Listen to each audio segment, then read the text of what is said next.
All right. Good morning, gentlemen. It is, I guess, meteorological start of summer, isn't it? June 1st? Feels like it. Beautiful day here in Newport. So, all good here. And we've got our special guests this week, include a little squad out there from Melges, USA, out in the heartland. Eddie Cox and Andy Burdick. You can see them there with their new little hot rod ride. They're going to walk us through there in a little bit. But yeah, why don't we do a quick run through, check in, Ed? What's the deal in your neighborhood? Well, the weather's getting hot and steamy now down in Florida.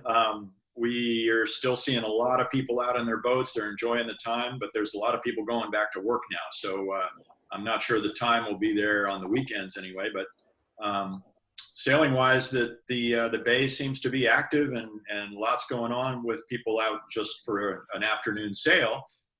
But we did get started with a couple of the yacht clubs around the bay have started their beer can races. There's some limitations, not going to the bar, that sort of thing. But people are getting out on the water and they're, getting started back into it. How about you? What's your plans? What's up next? Well, we're still a little bit stuck, with the 52s and the 44s that I'm racing this year. It looks like, through the end of August, everybody has pulled the plug on their events. So we're hoping to get a little bit of a, accelerated season in at the end of the calendar year. But it looks like September is going to be the first time when we sail 52s, if we can do it then. 44s, we're trying to do some training, but there's no events scheduled until a similar time. And then the Maxis are doing something along those lines as well, just trying to put some things together for September, October. Hopefully we can make it all happen.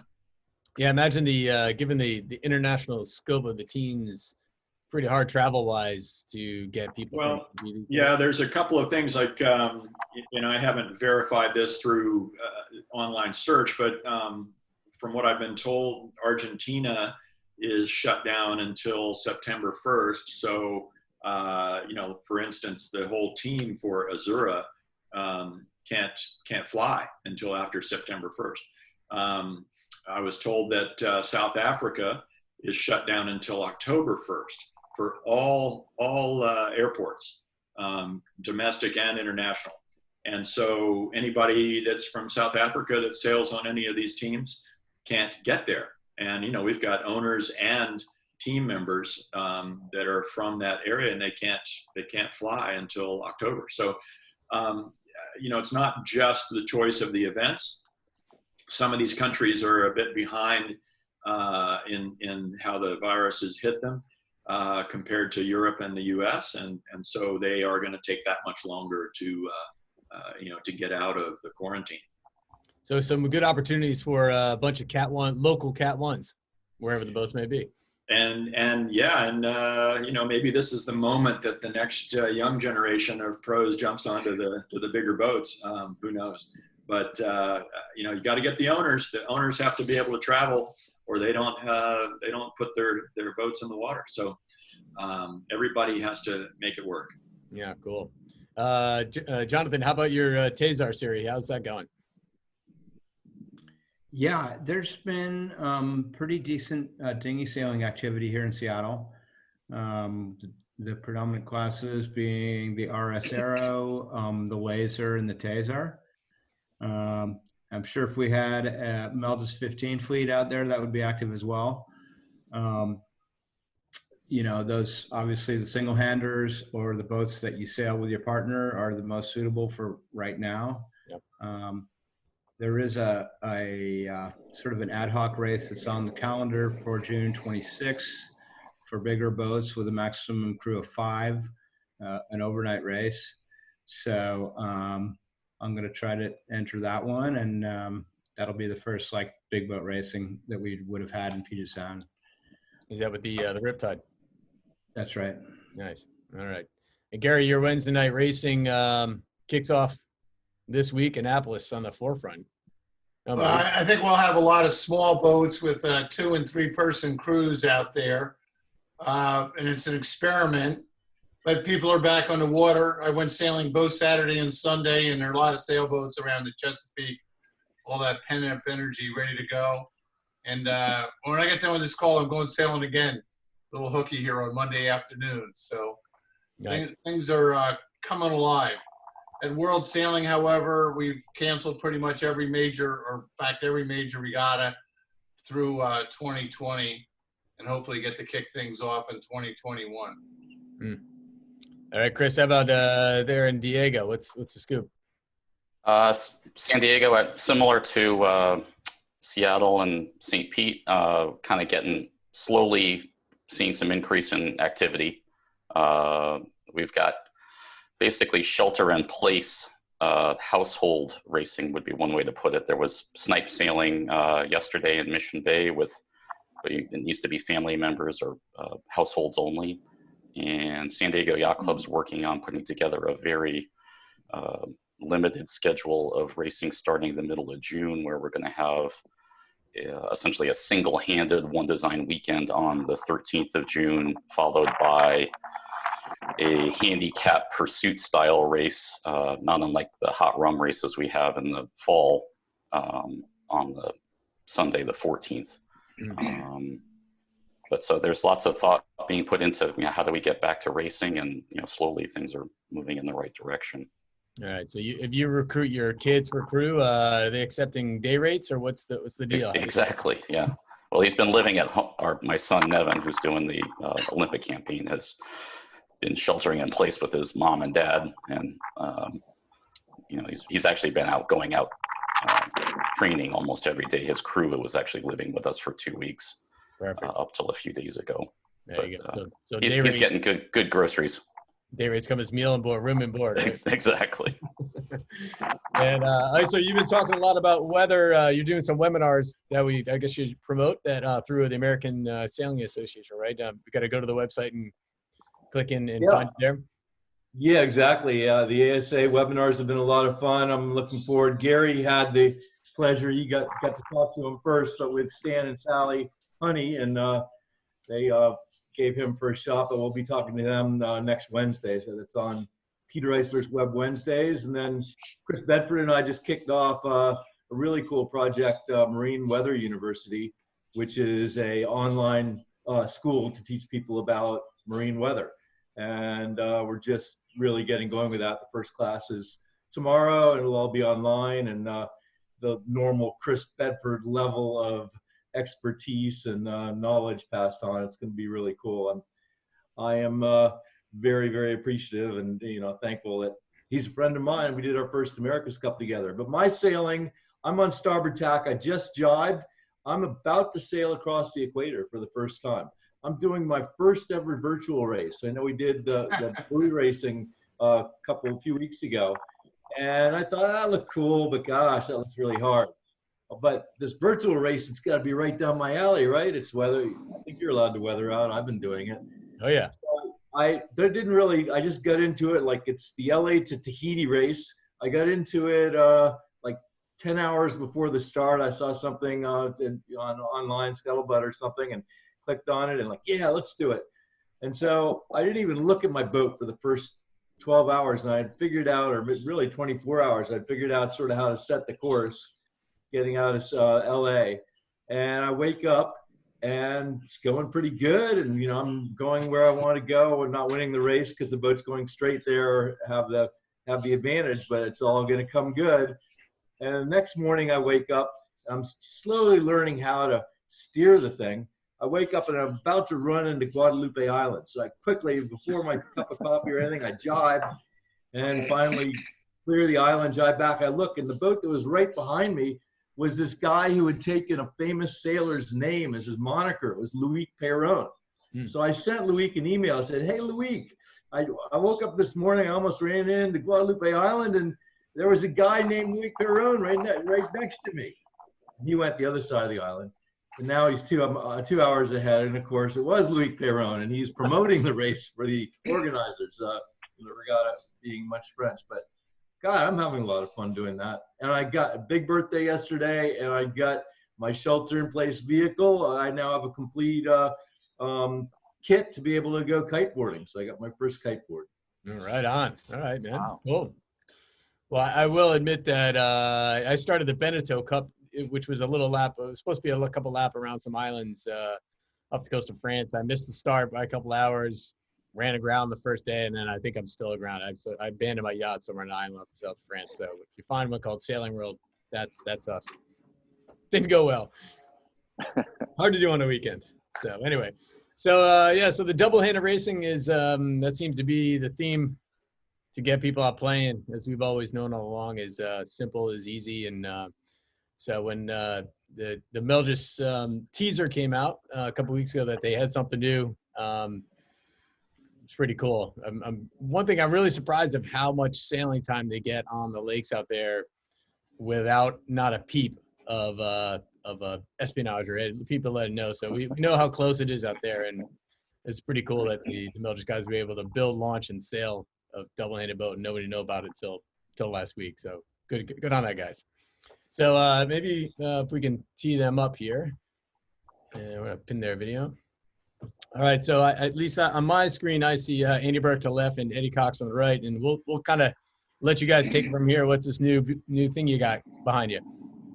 Yeah, thanks, Dave. Thanks for having us on, and we're excited about the new Melges 15. It's going to be awesome, like really good. We spent a lot of time sailing and testing this boat last fall, through the winter, undercover, like you say, and then a lot of time this spring. And we're just going to market with the boats now. We've got a number of boats sold, and obviously the word is out, and the interest level is really high, especially with the circumstances we're living under right now.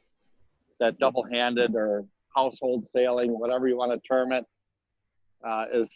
is really talked about, and we think the timing's right with the Melges 15. So Eddie Cox here to my left, and Harry Melges, along with Reichel Pugh and North Sales, and a number of other people have helped out to get this thing launched and going. So Eddie's going to give a little run through, if it's appropriate to do now, just on the boat, some of the simple aspects and what makes the boat unique and good looking and fast and fun. Yeah. So go ahead, Eddie. Take it away, Eddie. Yeah, so this is the Melges 15, and double-handed boat. Some of the features. We're having a little volume issue here. We're hard to hear you. Yeah, it's right. Earbud adjustment. Can you hear me now? Yeah, a little better. Okay. Just talk loud. Let me get my earbud. Yeah, so double-handed boat. We have two different options that the boat comes in. So one's a club option, which doesn't come with the spinnaker bag and the spinnaker pole, and then it doesn't come with our little spinnaker bar up here. And that's meant for clubs who don't need the kite to do teaching and stuff like that. And then this is kind of our one design package. So it has a spinnaker bag on it, spinnaker pole, and it's got a single spinnaker launcher system. So you pull this line, and then you can see the kite comes out of the bag, and the bowsprit goes out all in one.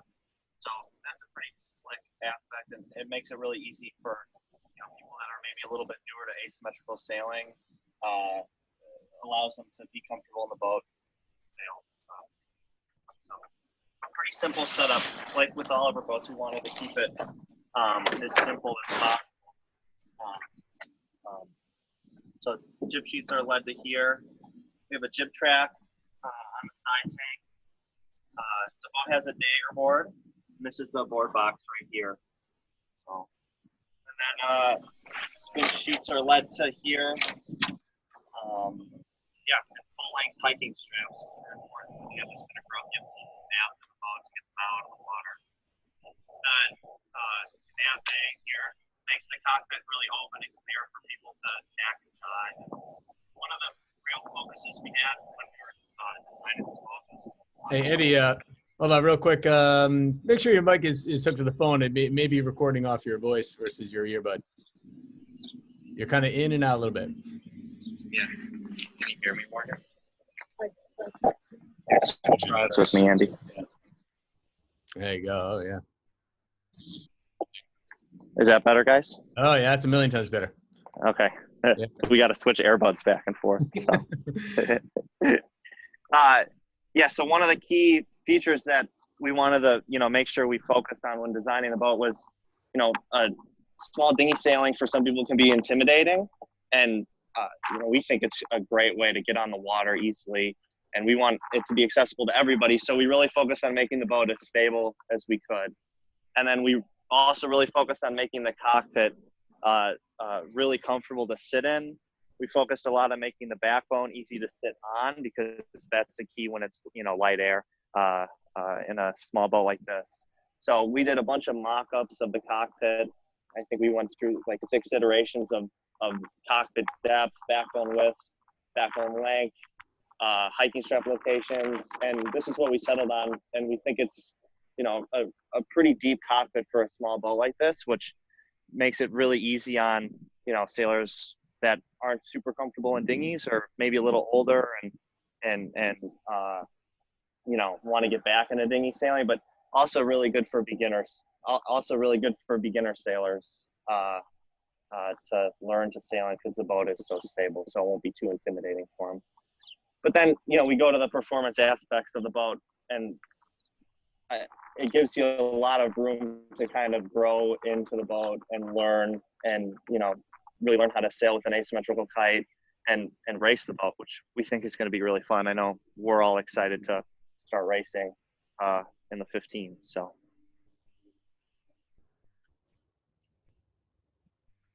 Yeah. So what was that? So real quick on that for Red Pew, they don't do much in the little boat world. How long have they been? Was this sort of something they've been sitting on for a little while, or where's the design start? Yeah, the design process started pretty much 2 years ago. We decided that we wanted to, add to our small boat lineup. We have the Melges 14, which has been a pretty good success for us. So we wanted to, further venture into the small boat market. And we kind of approached them about building a double-handed boat for us and gave them the design parameters, and they came up with this design for us. So very cool. Hey, anybody here on the panel? Go, Jonathan. Yeah. Hey, it looks really great, guys. I think it's going to be a huge success, I'm sure. What is the displacement? Or is that confidential Melges information? The boat hull only is 230 pounds, and then the boat all up fully rigged is 260. So. Gotcha. Nice. Okay. Lighter than a snipe. Yeah. So what kind of foils does you got? Very high aspect kind of. You have those there with the boat, or? Yeah, we have aluminum foils on this boat. We kind of went back and forth between fiberglass and aluminum, and we use aluminum on all of our scows. It's actually got a nice foil shape to it, and we did it for, the club use and the durability, and we think they've worked really well. The foil shape on them is really nice, so we're really happy with them. Yeah. And how about from trailer to sailing? Is it set up to drop the rig and quick and go, or what's the setup on it? Right, super easy to rig. Once you do it a couple times, you'll be rigged up and out sailing, from mast down to mast up in under 15 minutes. And when the mast will stay up and you have a halyard on it, and if you want to go sailing, you throw your sails on and, you can rig in about 10 minutes and be on the water. So real easy to do. The boat's dolly launchable. It's light enough to be put in and out of the water with a dolly. And then we also have a trailer for it for people that want to, sail it out of a parking lot with a lifting bridle and everything else. So you can go either way. Yeah. Peter, what's up? Yeah. What's the very, very cool, guys. Congratulations. What's the rig like? Where does the spinnaker go to? And how much power do you have up there? Point the camera up, please. Right. Yeah. So it's a fractional kite. It's not quite a masthead spinnaker. It's about not quite a third of the way down, but a fair ways down, probably 3.5, 4 feet from the tip of the rig to where the spinnaker halyard comes out of the rig. So that's something we went back and forth with a lot to, the powering of this boat, making sure that it was, powered up enough where 2 adults could sail it and have fun in it in all conditions, but also have the ability to teach in it and have, younger kids go sail on the boat and not be over their heads. So Good. It's a fine line. So yeah, there's 94 square feet of mainsail, and then about 40 square feet of jib, and 156 square feet of asymmetrical. So, it's, Cool. What do you think the optimal weight for both the skipper and crew should be, or what the range should be? Yeah, so we've done quite a bit of testing. That's a great question. We've done quite a bit of testing in all conditions with multiple boats. And we found that you can be really competitive in pretty much any condition from around 270 to 360. But to answer your question directly, I think that if you're trying to nail a weight for every condition, you're going to be around 315, 320. Good, that's a good range, good size. Eddie, So what's the? Go ahead, Chris. Eddie, tell us a little bit more about the sails. They're obviously the sails are one design. Yep. One design sails from North. They're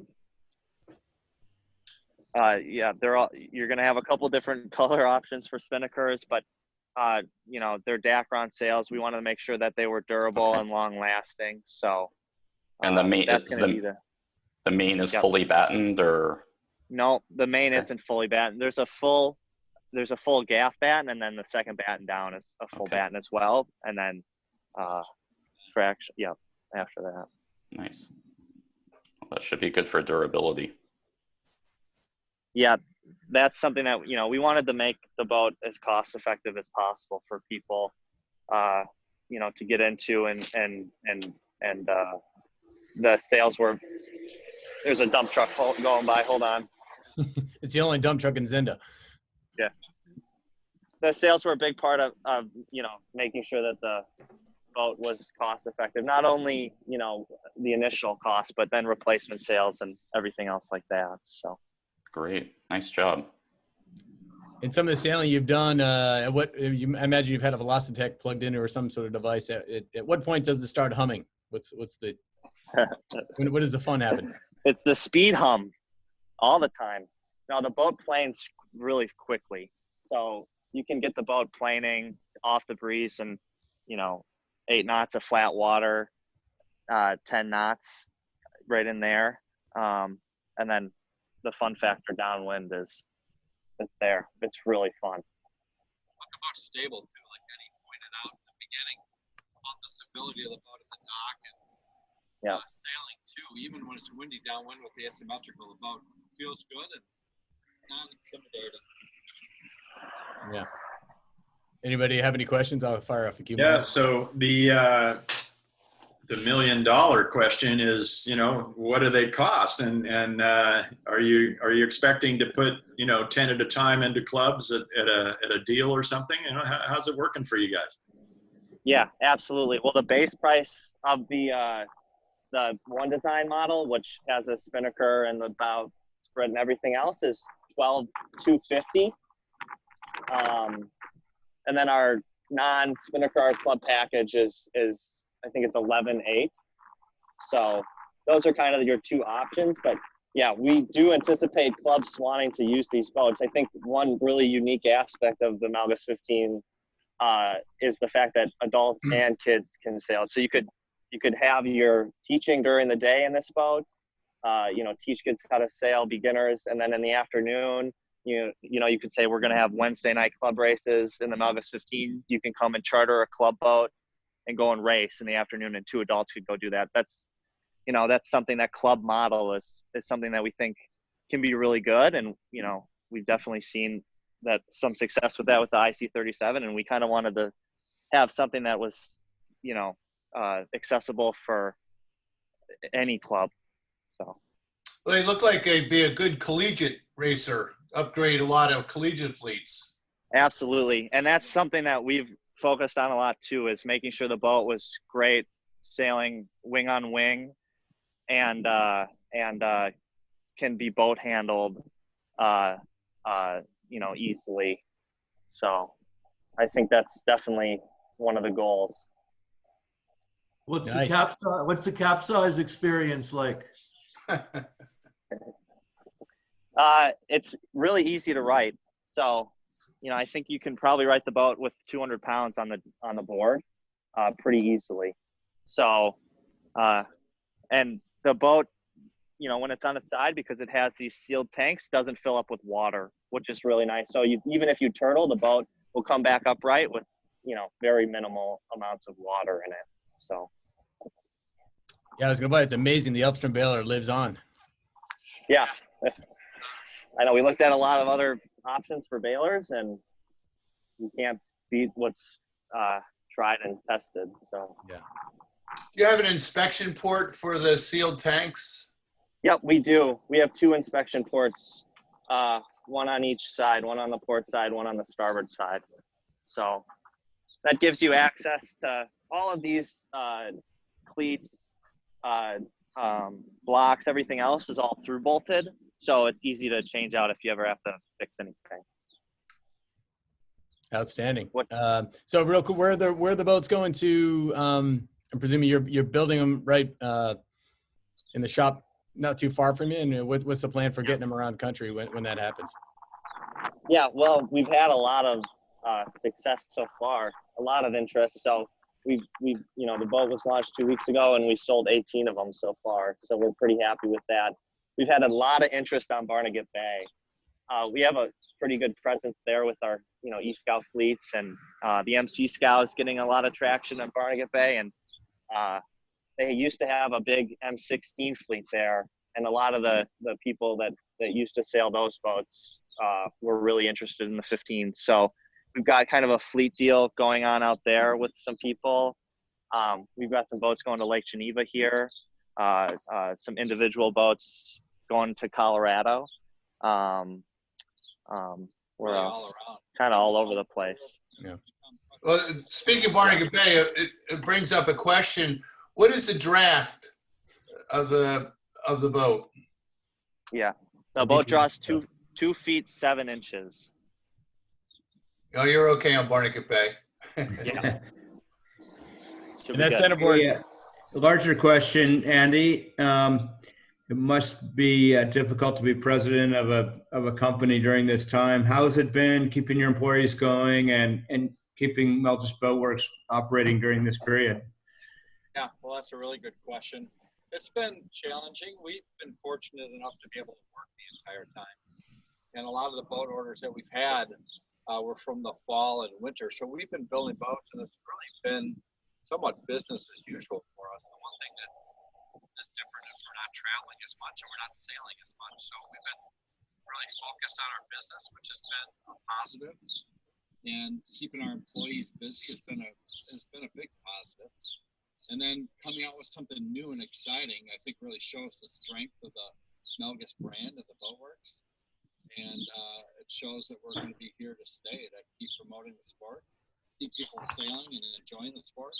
And this Melges 15, I think, sums it all up right there.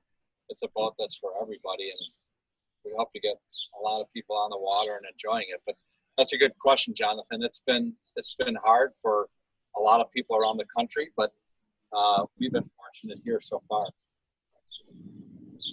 The boat looks good, nice and simple, clean, not a lot of ropes. Yeah. Looks plenty quick. And I guess we'll have to wait a couple months to go try one out, or head to Seattle where Jonathan's fleet's gonna start. Right, for sure. Well, cool. Any questions for these guys, or? I think it looks great. I look forward to going for a sail. Yeah, thanks, Gary. Yeah, thanks for the tour, gents, and yeah, stick around. We'll find out Melges USA, and I guess as you guys keep sailing, keep sending some videos, we'll share them around. Sounds good. All right, so thanks, guys. Yeah, so Thanks. we're getting to the end, and yes, let's see how we can unpin you. But anybody else have anything to share?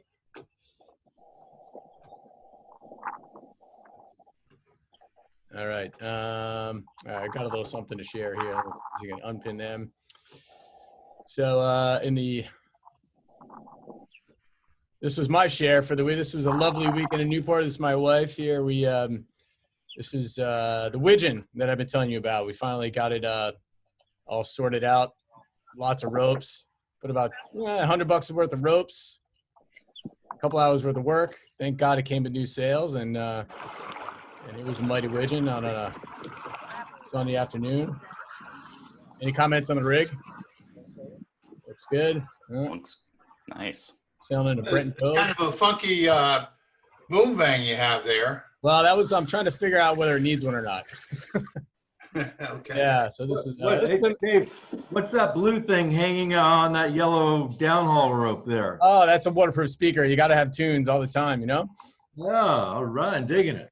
Yeah, so tunes. Yeah, so then the little bag there, we found the dry bags make excellent beer bags, right? You shove it full of ice and beers and, little cutties, dry bag in there. The vang, you can tell there was probably a vang there at one point. There was a hole in the boom, and there's something going around the mast. So it's the beauty of just going sailing and playing with ropes and stuff like that, you know?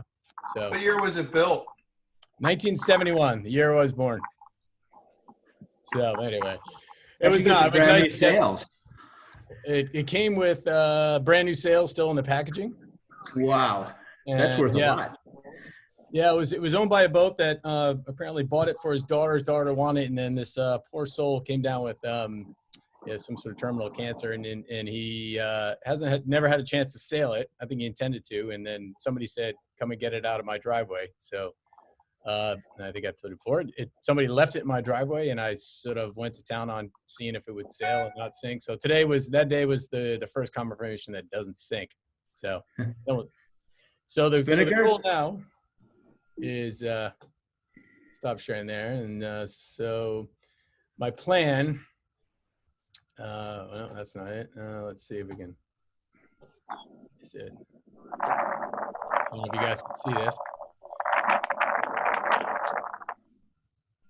So we live up in, this is super fun.